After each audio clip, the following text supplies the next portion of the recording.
Ready? Добрый вечер, дамы и господа, и уважаемые дети. Hello, everyone.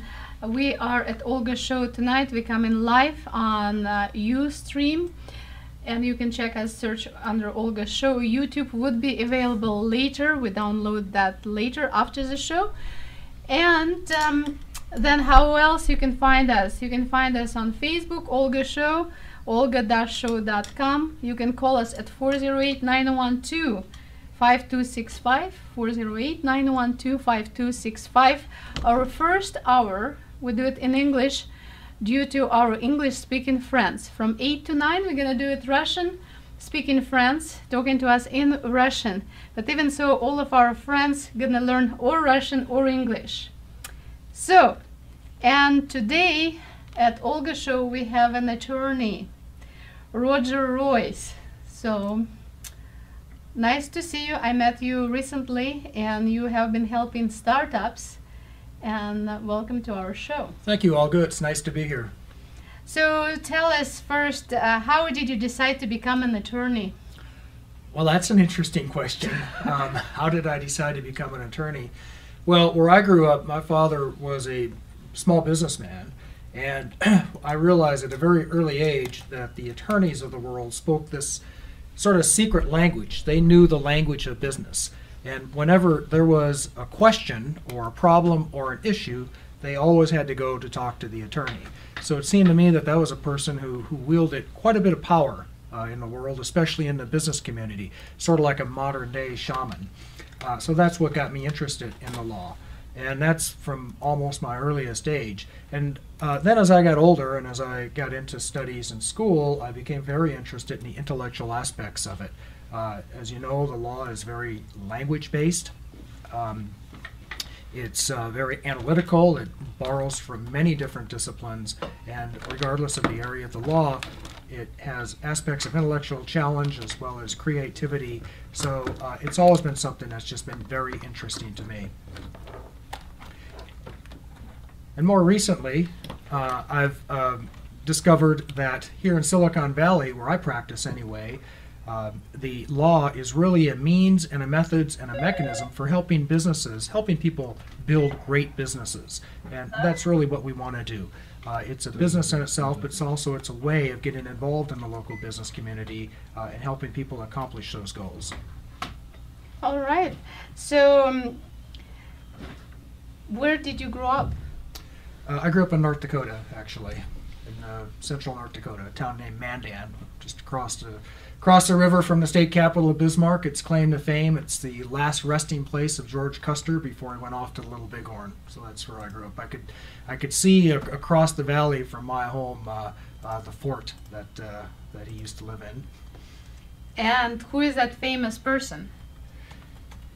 Well, he's a famous general from history who, famous general during what they called the Indian Wars, who was, I don't know if you've heard about the massacre of the Little Bighorn, but Mandan used to sit right at, where I grew up was right at the edge of the frontier. They would say that's where the frontier begins for the settlers moving west across the nation.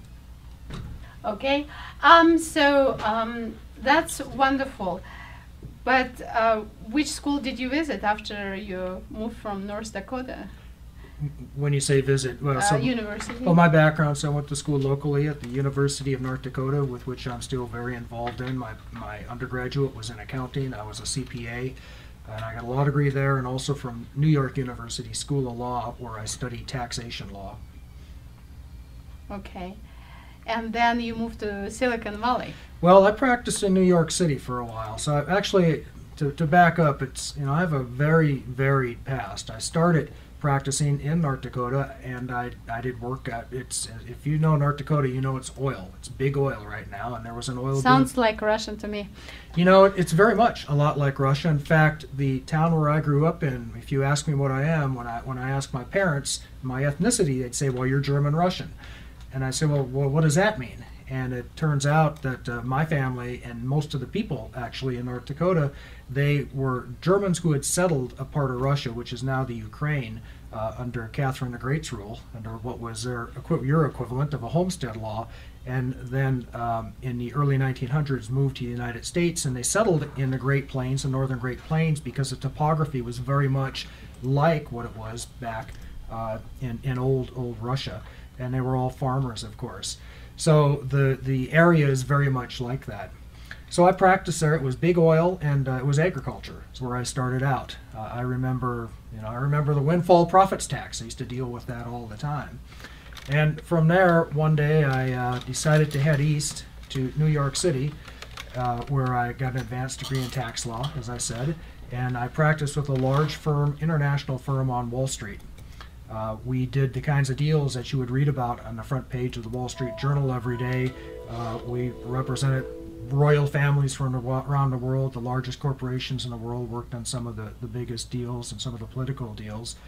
In early 90s, 91, I came out to Silicon Valley, where I've been ever since. Now, since I've been here, I've done quite a bit with the film and entertainment industry in Hollywood, but primarily it's technology here in what to me is the center of the universe, the Silicon Valley. So you organized your own law firm. When did it start? I formed a firm about 7 years ago. It was just me at the time, and we just this week added our 17th lawyer. And they're all in taxation?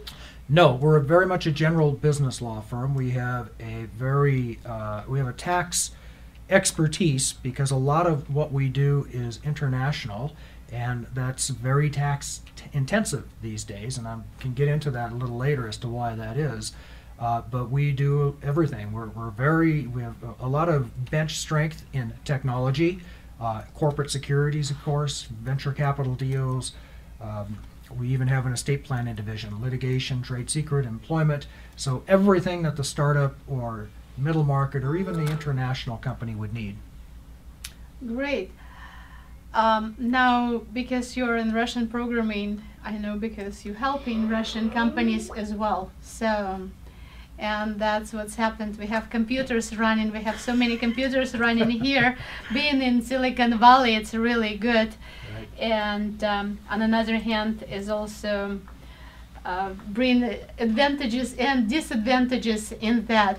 And being on the radio show, live radio show, I have to deal with many things happening at the radio show. Just right now, we started our broadcast second time, so we missed some of the presentation, but it would not be missed on YouTube.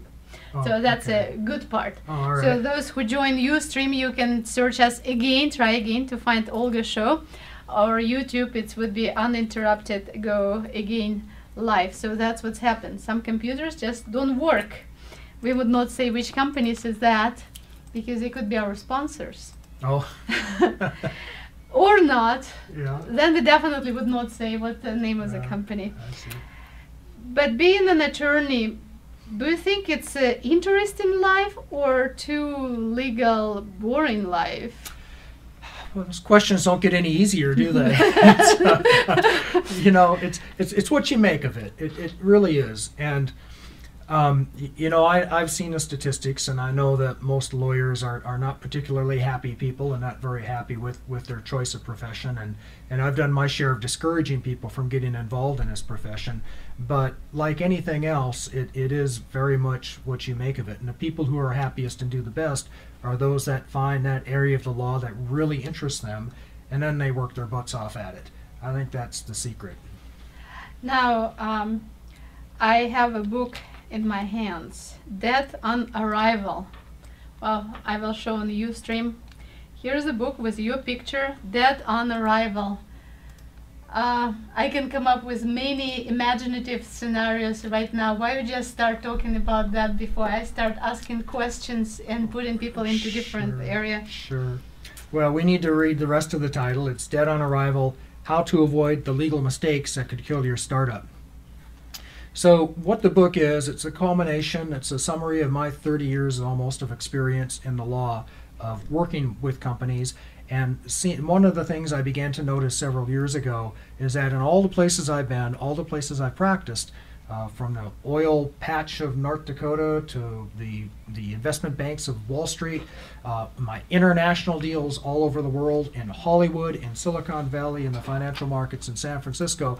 One thing I notice is that different markets, different people, different geographies, different industries, different decades, same mistakes. It seems like people make the same legal mistakes again and again. And some of those mistakes, I think in terms of three, just like Stephen Jobs taught me. And some of those mistakes, it seemed, were not such a big deal. We can correct these things, we can fix it, we can paper over some things.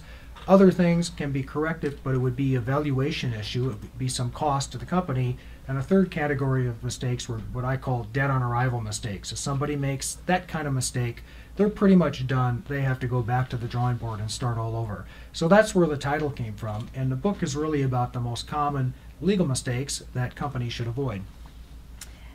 Should we go over those mistakes some sort? Well, briefly? We could. Let me just give you a few of the top ones. We, in fact, just did a presentation today, and I'm doing a full hour presentation with some of the lawyers in my firm on this Wednesday night in Palo Alto, more comprehensively on these mistakes, but I can hit a few of the top few.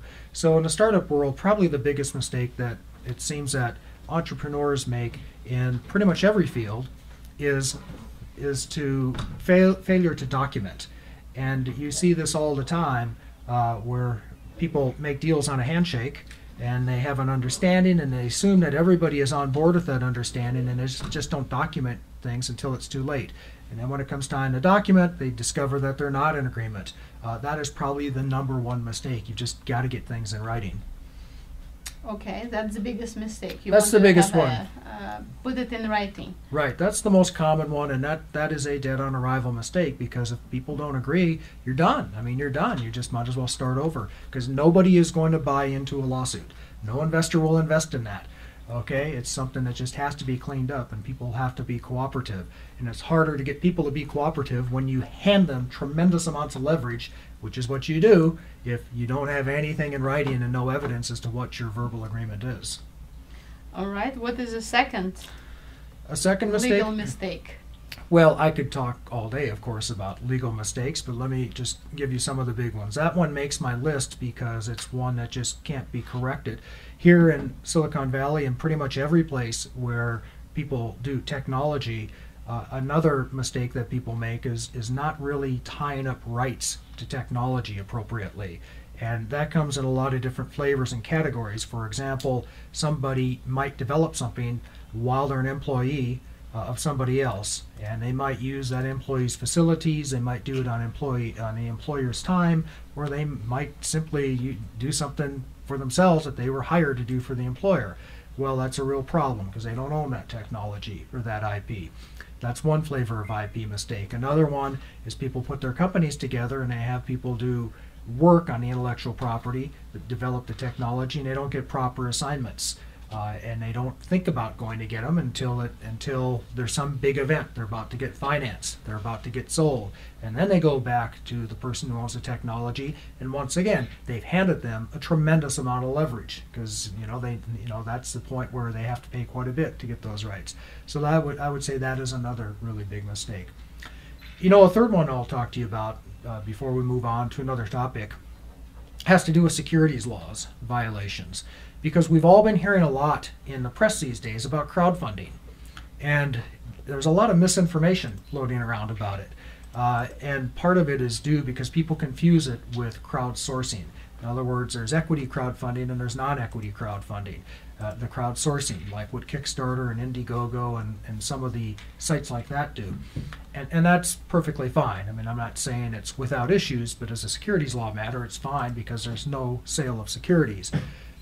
Equity securities crowdfunding, however, the concept, just to kind of make sure we're all on the same page, the concept is that a company now, under current law, if they want to raise money, there's a pretty onerous set of securities laws that that company has to comply with, both federal and state.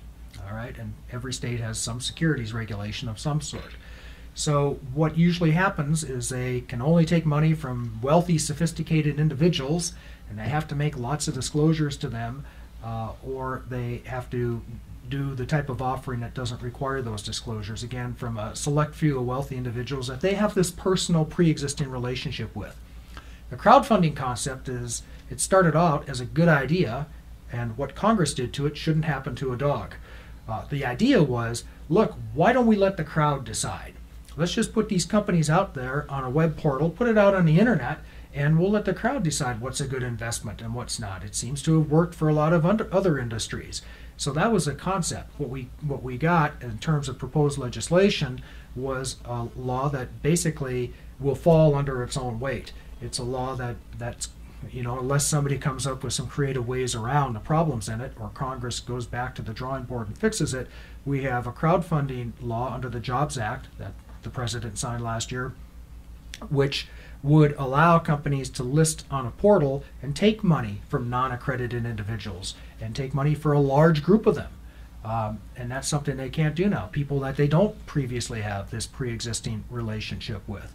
So the thing I want to leave your listeners with is that that's not yet law. Okay, that is not yet law. There have to be implementing regulations, and the statute itself is so flawed, the SEC has had a tough time coming up with those regulations. So if you see crowdfunding sites out there, you have to be careful that they are complying with current law and not complying with what they hope to be future law. And some of them have been shut down around the country by state securities regulators. So that's why I want to pause on securities issues, because there's a lot of misinformation. People seem to think that you can go out and market your securities over the internet, and if you're a startup company, you can't do that. Yes, because you can lose your idea very quickly on the ground. Yeah, so that's the IP issue I was referring. That's another issue, is just the IP. And here in this valley, everything is really three things. It's technology, right? It's the IP rights. It's money, which implicates securities, and it's people, which implicates employment law, which we haven't even touched on yet. Great. So now I know you're working with a lot of startups. Tell me your experience with those startups. Is it any successful? Or any successful? Once in a while. So just anecdotally, yes, I do. Most of what I do is with startup companies, and I see them at all stages. I see them when they're just an idea. A lot of my clients started out as a couple of kids in a dorm room at Stanford, a lot of them that way. And some of them are more mature. Some have been around 10 years before they come up with a new idea that they want to launch and finance and go the startup company route. And some are successful, honestly, most are not. That's the nature of this game. It's high return, but it's high risk. But to tell you a little bit about where we are right now, today, in the startup world, recently, every year at the end of the year, I go to my banker, we took a look at my receivables, and he asked me which ones are just absolutely positively uncollectible, and I write those off and say that's a company that's dead. It's just never going to be able to to pay its receivable to me, its payable to me. Well, this last year, interestingly, a lot of those companies that I had written off years ago went out and got funded.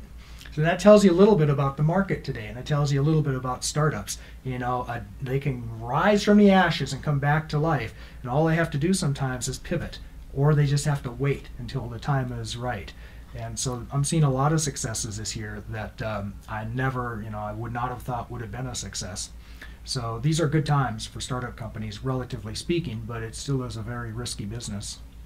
No, of course I'm concerned about that account receivable. So if those companies get funding years later, would you be able to collect your money from them? Well, hopefully. That's the idea. That's the idea. Even years later you can still ask them, hey, I helped you a lot, and I'm glad to see you happy and successful. Would you please help me right now? Yeah, pay the bills. The thing that's sort of counterintuitive and about the Silicon Valley formula and the way is that people, I don't think, okay, your callers might disagree, but people don't do this for money, right? If anybody who gets into a startup company for money you're in a wrong business. Go do something else, because it's a long shot. People get in this just for the love of the startup environment, or because they got a product that's going to change the world, or they've got a really cool idea that everybody has to hear about. So I don't get too bent out of shape about the ones that don't make it. We all have a good time trying. So again, if somebody wants to call 408-912-5265, 408-912-5265.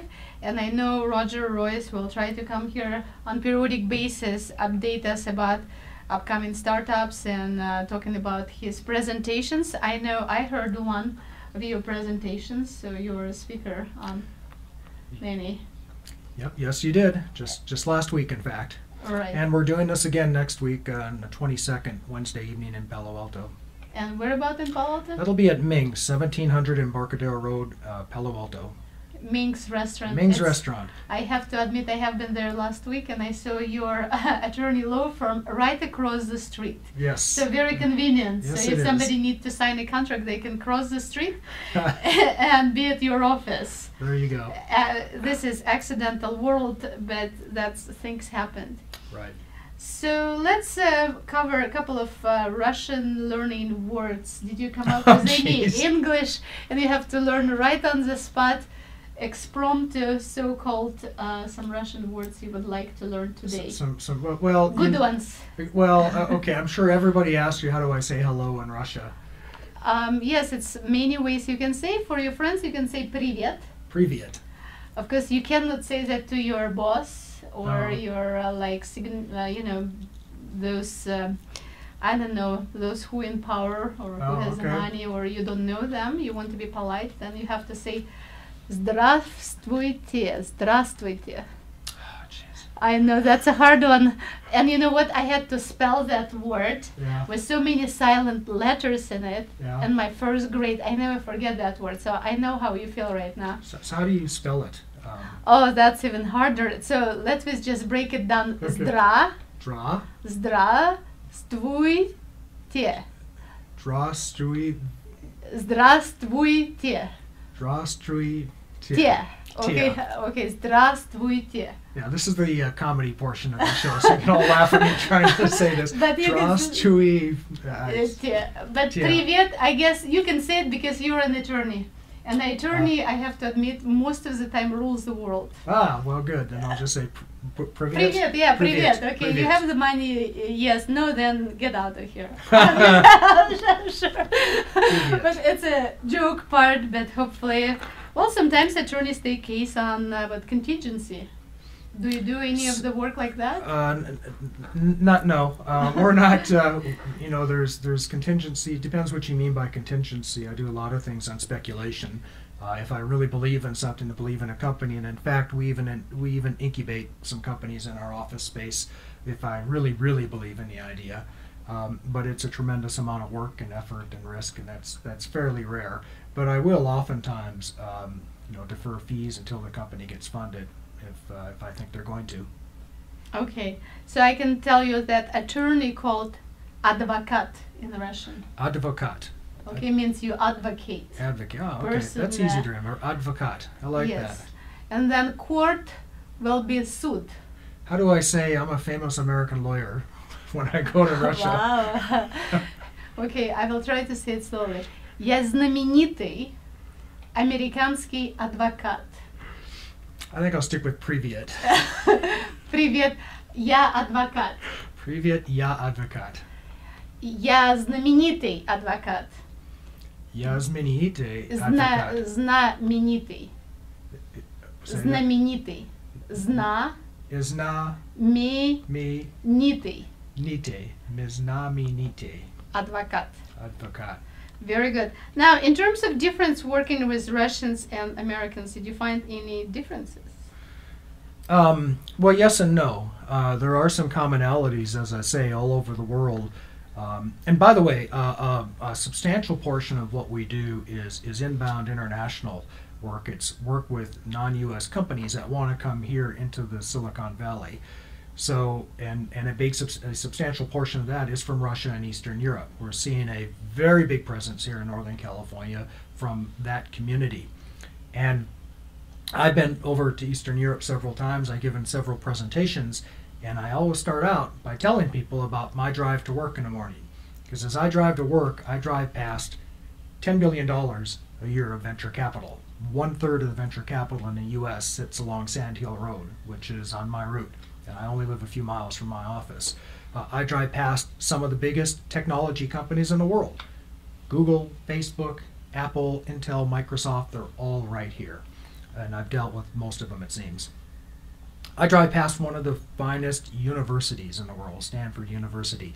It's all right here. So you can see that there's a tremendous amount of interest. And people come into this valley for technology, they come into this valley for markets, to enter the U.S. market here, and they come here for people. And finally, they come here for venture funding a lot of times.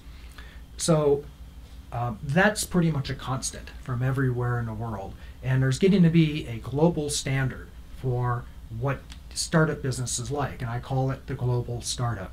So there's more commonalities than there are differences, I would say, among Russian and American companies here in Silicon Valley. So when you hire those 17 attorneys, do they cover everything startups has to be covered from, about, for? Like 17 attorneys you have. We do everything, that a startup company needs. It's all the basics. And, the thing about startup company practice is it's multidisciplinary. It requires a very sophisticated level of practice in a lot of different areas. That's what makes it so difficult, but so interesting.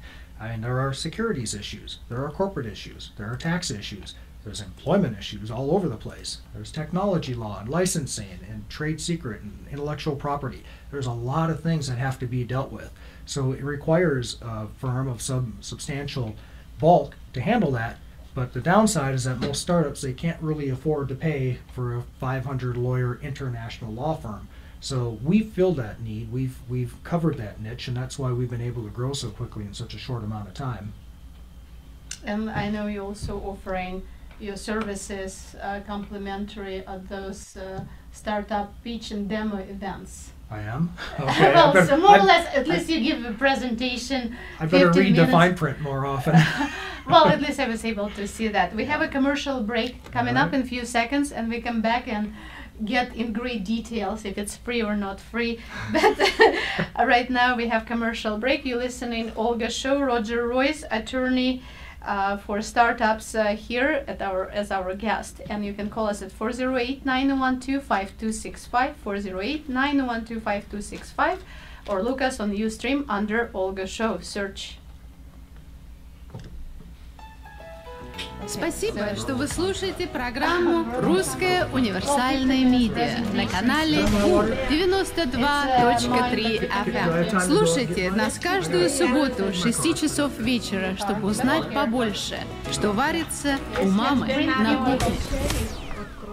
Stop cleaning the office yourself and replace that ineffective janitorial service by calling AM Janitorial Services. Licensed and insured, they have been serving the Bay Area since 2003 and can handle any office space up to 500,000 square feet. Whether you need office cleaning once a week or 7 days a week, you can always count on them to be honest, professional, and courteous. Put them to work for you by calling 408-201-2101. That's 408-201-2101. And don't forget to ask about their free estimates. Okay. Every day I wake up at 5 to give Dad his medicine. Every day I wake up at 5 to give Dad his medicine. At 6 I make his breakfast. Every day I wake up at 5 to give Dad his medicine. At 6 I make his breakfast. At 7 I shower. Every day I wake For those caring for a loved one, we hear you. That's why AARP created a community to help us better care for ourselves and the ones we love. Visit aarp.org/caregiving. Brought to you by AARP and the Ad Council. Hello, I'm Glenn Brooks. Welcome to Vibrant Living. Vibrant Living appears every Saturday right here on 92.3 FM. You're going to learn everything you've wondered about in terms of wisdom, resources, natural health, entrepreneurship, how to write your book, nutritional remedies for things that maybe you didn't hear about, how to take care of your skin in ways you probably don't know about. Join me and Michael J. Russ, a speaker and author of the wonderful new forthcoming book, Sun Wars, Decoding the Crazy World of Sun Care, right here on KSJO 92.3 FM, and realize your life's precious. And oftentimes the ideas and the beliefs that have been fed to us have nothing to do with this big life we're meant to live, this connection we're meant to experience. And more than just an interview program, you'll actually learn and experience to become part of my team, part of my Vibrant Living family. Again, I warmly invite you to listen every Saturday on KSJO 92.3 FM. I'm Glenn Brooks. Join me. Thank you for listening to U92.3 FM, the Universal FM. If you'd like to advertise on U92.3 FM, give us a call today at 408-440-0851. That's 408-440-0851. Or send us an email to u923fm@gmail.com. For more information, visit u923fm.com today. Hello everyone, we continue English speaking friends at Olga show for everyone and especially Russian community, because we will have Russian speaking friends coming up from 8 to 9 p.m. tonight at 92.3 FM. You can also search us under Olga show at Ustream, and later it would be available on YouTube. You can call us at 408-912-5265 and ask questions, especially right now when we have attorney online, Roger Royce, who is helping startup community. And these valuable questions he can answer live on air and wouldn't send you a bill. I just wonder how, do you charge per hour? Yeah, usually that's how most lawyers in this country work, but we can be flexible. We can do alternative arrangements. We can do fixed fees. We can do equity. We do all of that stuff. All right, and now come back to that legislation. Is it any changes coming up in the legislation for startup community? Well, I'm glad you asked about that. These are interesting times to be a startup company here in Silicon Valley, whether you're domestically homegrown or whether you come here from another country, because the law is desperately trying to keep up with what's going on in the business and startup company community.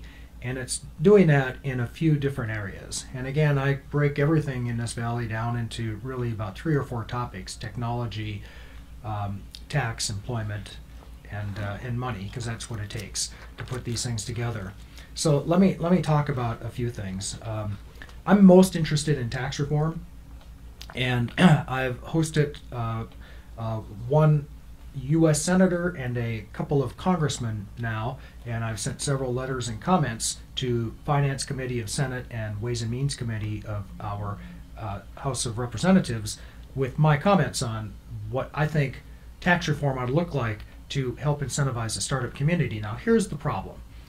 It's 2 things. Number one, the last time the United States had significant federal tax reform was in 1986. Okay? I don't know if you remember 1986, but I sure do. It was the year of the space shuttle. I can't remember what movie was popular, but it was a long, long time ago. There was no such thing as Google or Facebook. We couldn't even conceive of a company like that and the sorts of industries that have come up. And that's the last major tax reform we've had. The world has changed dramatically since then, and it's time for the tax law to catch up with that. It hasn't, and here is the basic problem. A company comes to me from wherever, and the first question we have to talk about is, where are we going to locate your operations? Now, I've told you all the reasons companies want to come to Silicon Valley, all the great reasons, but there's a really big disincentive, and that is tax. To tell them, I say, well, look, you can locate here in this valley, right? And you're going to end up paying, especially because of what California has done recently, you're going to end up paying a very high rate of tax. If you're a corporation, you're going to pay 35% plus another 9%, to the state of California, plus you're going to pay a tremendous rate on the dividends that come out of that corporation. If you're just going to establish a business individually or through a type of pass-through entity, you're going to pay 39% federal, and you could pay as much as 13% California. All right, it's a very big tax burden. That's what you're going to pay here. You could go to Ireland and pay 12%. You can go to almost any place else and pay 25%. If you come here, you're going to pay twice that. All right, that's just got to change. It's just got to change because the world is getting smaller. California has already chased a lot of the light manufacturing industry and production facilities out of this state. And now it is in the process of chasing technology out of the country. And from my standpoint, my comments generally are around encouraging companies to stay. Currently, the way the tax law works is it uses a stick. It punishes and penalizes companies that try to move technology to a foreign jurisdiction. Hasn't worked so well. right? It's time to use a carrot and incentivize those companies to bring that technology back. And when they bring the technology back into the U.S., the jobs will follow. So that's the first major one. What about anything else we should be aware of? A couple of other things. The other big impediment, the thing that has to change in this valley, is our immigration law and our immigration policy.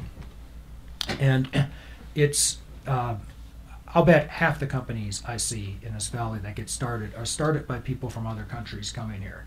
And it's a real impediment to companies to try to attract and retain the top talent. Now, as you know, there's legislation that's made it through the Senate now that would go a long ways towards helping alleviate that situation, but it is not yet law, and it seems to be stalled in the political process because people are marrying the concept of expanding what they call the H-1B visa and allowing talented engineers and scientists and technologists to come here to the country. They seem designed to marry that to securing the border and dealing with illegal immigration and dealing with the people who are already here in this country. I would like to see those two issues separated so we can get something done, because it's becoming a real drain. People come here from other countries, they can get educated, they can learn how to build a company, and they get chased out of the country because of our antiquated tax policy. And even if they want to stay, they have a lot of trouble doing it because of our immigration policy. Does it affect like any countries separately, or it could be the same? Like, I'm meaning maybe for Russia it could be different law, for China other immigration issues. Well, see, other countries have gotten smart. You know, Canada, for example, is a pretty easy place to go to if you want to set up a company. They make it, they make it very inviting. I'm not saying that it's tax favorable. I'm saying that they are paving the way and removing some of these artificial incentives. And of course all over Europe. I travel a lot and I speak, and it's kind of interesting. I hear this a lot in a lot of the cities I go to. They say, we're the next Silicon Valley. We're the next global Silicon Valley. So everybody is vying for that title. We have competitors. The United States has competitors, right? And we need to deal with that and do something about that. All right, and what is the sort of changes in legislation for startups, if you have any? I'm sorry, what are the what? Changes in legislation? Well, I think we will get tax reform. I mean, it just has to happen. It's everybody pretty much agrees at a bipartisan level that we do need tax reform. Everybody pretty much agrees that the corporate rate has to come down. Even the Obama administration has suggested it should be at 25%. It's just the mechanics and the details that are making that very difficult to get through. So I think we will get lower corporate tax rates. I think we also will have to have something that I could talk all day about what they call territoriality, taxing companies on a territorial instead of worldwide basis. We'll have some form of taxing companies based on where the income is, rather than right now a U.S. company is taxed on a worldwide basis. So the proposal, of course, is to say that we give a tax exemption or reduction in tax for U.S. companies that bring money back from overseas. I think we'll see something like that, and we'll also see provisions that are designed to tax U.S. companies on the foreign earnings, excess earnings from technology that they move offshore. So it'll come together. I mean, the House has been conducting hearings. They got something like 2,900 comments to the latest proposals. The Senate has been conducting hearings as recently as last week on various tax proposals. So I'm confident something ought to come out of that. So now, would it be beneficial for Silicon Valley, say, well, we had startup, this started here, we have startup, that started here. So all of the startups started in Silicon Valley because now they're all trying to be here. So it's kind of beneficial politically and economically to have startups here to ease the law in many ways. Yes. And then become famous because you can say, oh, well, we started in Silicon Valley, San Jose, California, or somewhere in Silicon Valley here. So would it be kind of useful? It's very useful, and that's what we're all relying on. And unfortunately, the state of California has taken a very short-sighted view of the value, the cachet in that name, and the desirability of being here, and has increased the tax rates on individuals. The other thing that's happened, there's been things happening here in California that are very disturbing as a tax matter. There's an exemption that's designed, it's called qualified small business stock. It's an exemption that is designed to provide an incentive for investors in small startup companies. It's a great idea. It incentivizes, it gets companies funded that wouldn't otherwise be funded. It allows private money to fund great companies and to fund technologies that might not otherwise see the light of day. Well, in California, you don't get that exemption under a court decision and a state administrative agency interpretation recently. So it's getting to be a somewhat hostile environment. And you're right. We've got the name, we've got the cachet, we've got the people, we've got the universities, but that'll only go so far. And I can tell you as a practitioner that we've hit the limit. We've reached the limit. You know, we've pushed that as far as we can, and companies are now making economic decisions, saying that, yeah, it's great, you know, to be there, but it's just not worth the cost. Okay, so we have to work on that part. Now, and let's come back to Russian part. So when you grew up, what the most exciting things you learned about Russian culture, Russian people, Russian countries at the time? I mean, Soviet Republic, or what do you remember from the best? I'm not talking about the worst. We're only talking about best. Well, okay, so, you know, I grew up having a definite impression of Russia because in the old Soviet Union, because I grew up during the Reagan years and even before that, the Carter years. So certainly, in terms of the best, this might sound silly, but I come from a place where hockey is very important, and we always knew that when we talked about, and I was a wrestler in college myself, so when I thought Russia, I thought about the athletes that came out of that area. And I remember a Russian gold medalist came and visited me when I was wrestling in college. He visited our team, and he introduced us to Greco-Roman wrestling. And the Russians are the best wrestlers in the world in that particular type of wrestling. And I remember him telling me about the training methods that they used. And I didn't know it at the time. It sounded so radical, the way they train, because it was 80% mental. You know, it's like getting people in the right state of mind and getting them to visualize and to focus. And I didn't know it then, but what he was describing to me is really the most cutting edge psychological techniques that are available today. You can go down to the bookstore and you'll find bunches of books on coaching and neuro-linguistic programming and NLP and motivation. And these are all techniques that I heard about 30 years ago from a Russian wrestler. So that's something that has kind of stayed with me. I think Russians as a group, you know, have been way ahead of the curve. And what I've discovered was not only in that training technique, but it was in technology generally. Because as I've gotten to know people from Russia coming here, maybe I'm seeing the creme de la creme, but I'm seeing just brilliant people and amazing technologies that are being developed overseas. All right, and to the end of our programming today, I know that we received one question. Perhaps we can talk about.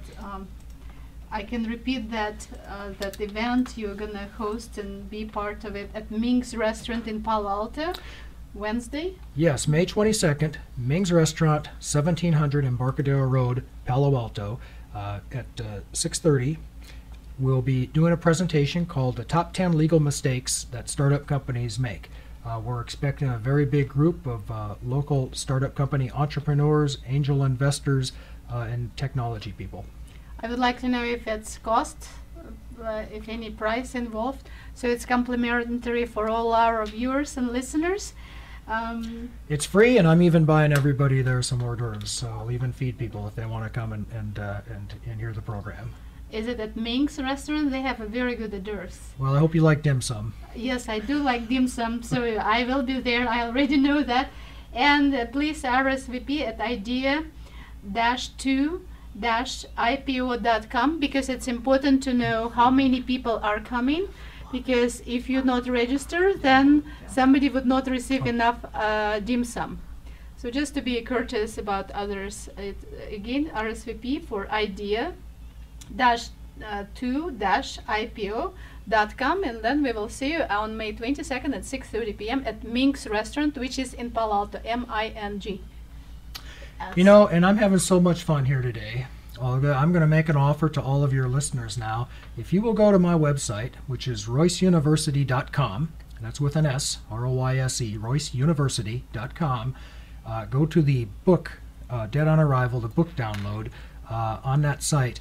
You can go ahead and download a digital version of this book for free. I'll open that up so anybody who wants to download this today can download it for free. You don't get the nice shiny cover with my picture on it.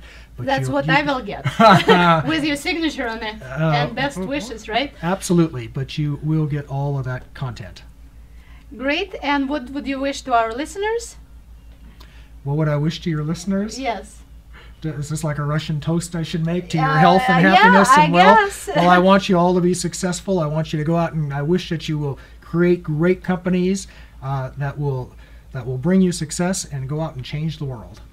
And it was Roger Royce at Olga's show today, and we're going to see him on May 22nd. Right now we have a Russian music to play called Komarova.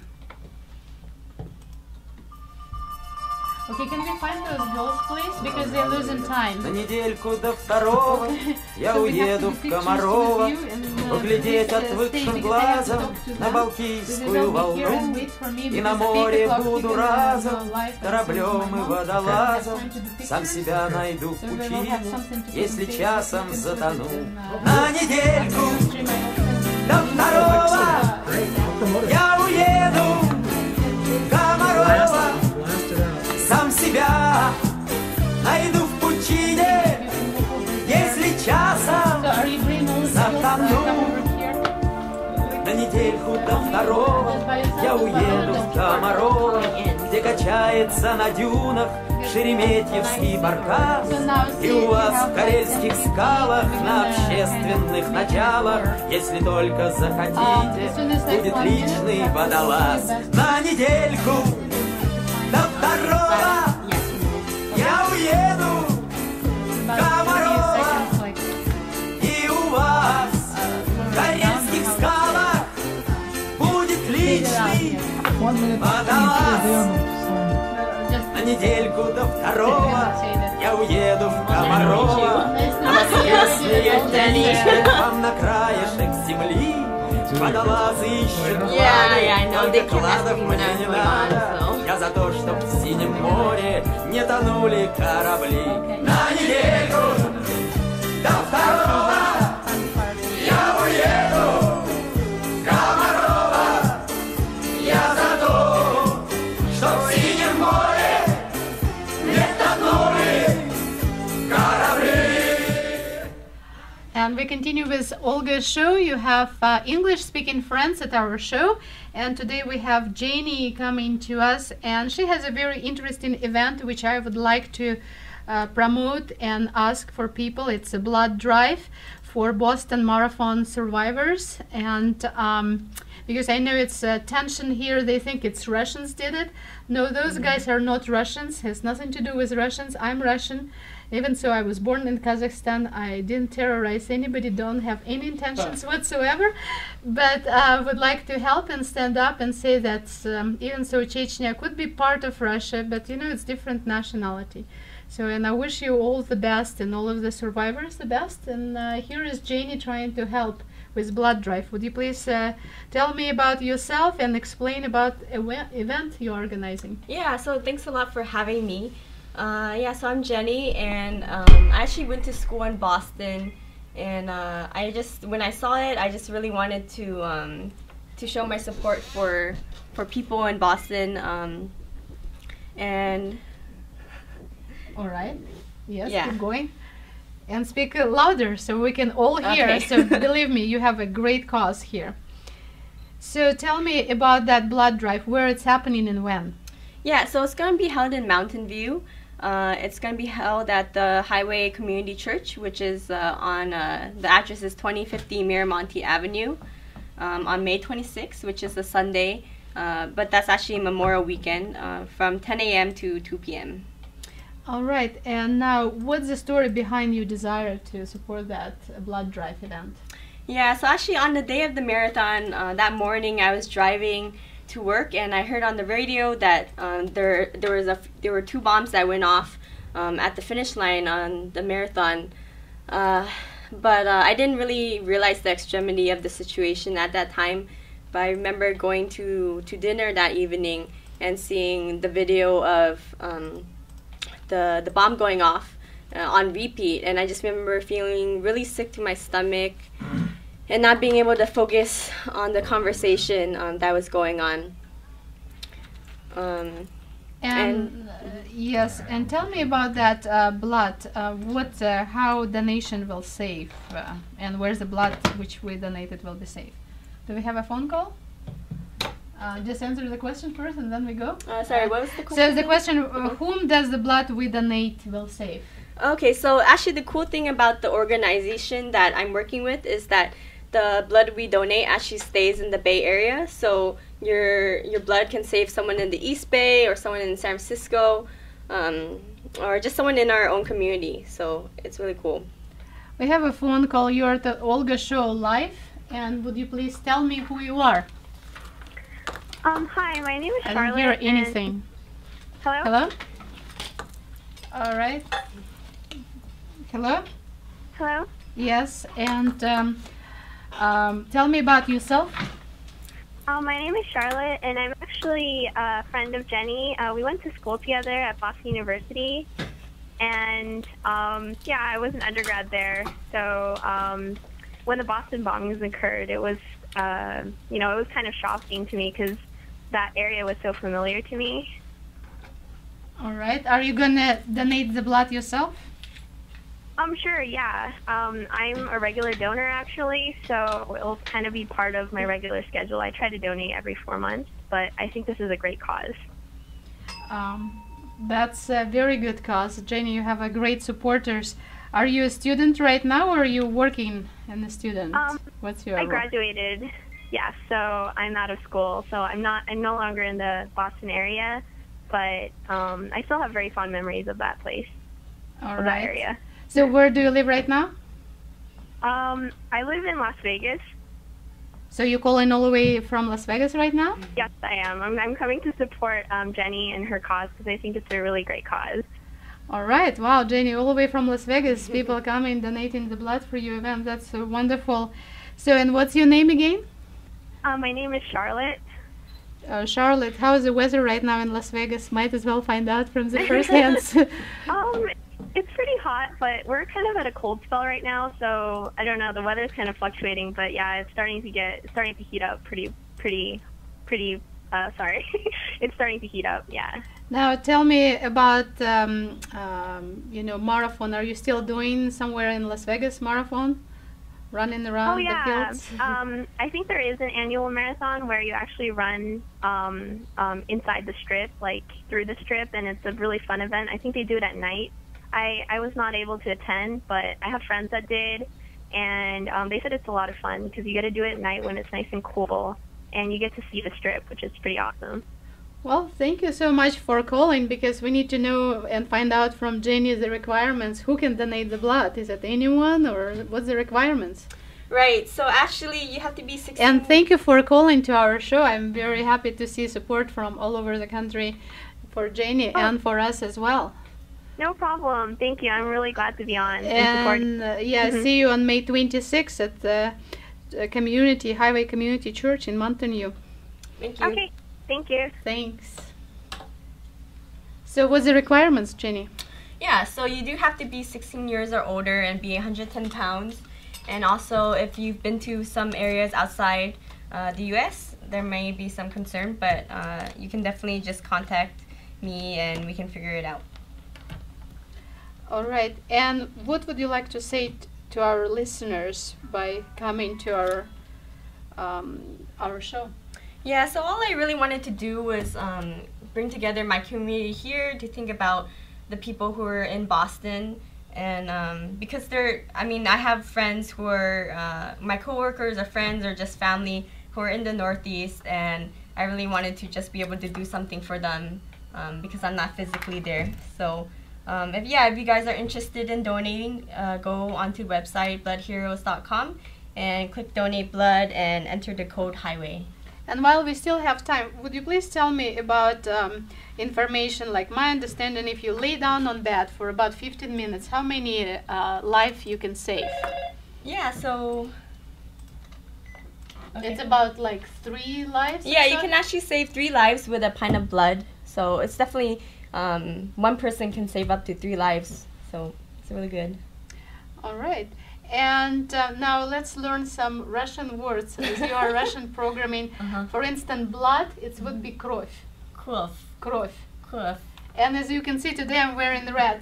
It's just to Was support that planned? completely. Okay. Yeah, my life is pre-planned or happened accidentally, but you're using for the best out of it. So yes, I can say that I pre-planned that it's red.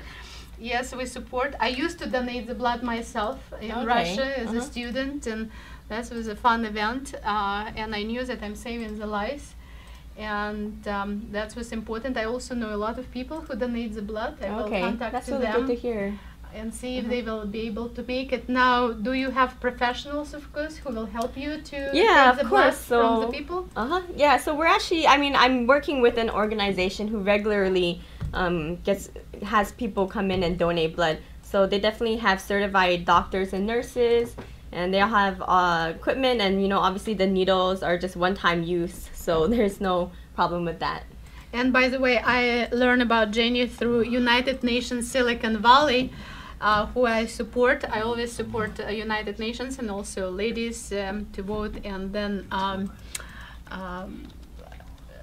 is she? Do you know? How do you know United Nations of Silicon Valley? Yeah, so I actually know Shirley, who is the director of UNA. She's actually a relative of mine. And when I came back about half a year ago from working abroad. And I wanted to just help out in the community. So I got in contact with Shirley, the director of UNA, and yeah. And how old are you? Because we have like few seconds, but I just like to show that young generation helping the community. Yeah, I actually just turned 24, so, but, you know, I still feel pretty old already, so. No, it's all right. You are helping community. That's the most important. Again, I would like to repeat that on Sunday, May 26th, with help of Jenny, United Nations of Silicon Valley, and Olga show supporting blood drive for Boston Marathon survivors. That blood drive would be from 10 a.m. to 2 p.m. at the Highway Community Church in Mountain View, 2050 Miramonte Avenue.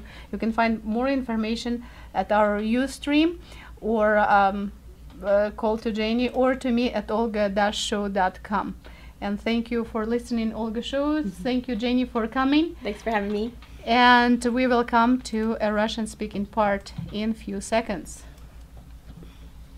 Thank you for listening to U92.3 FM, the Universal FM.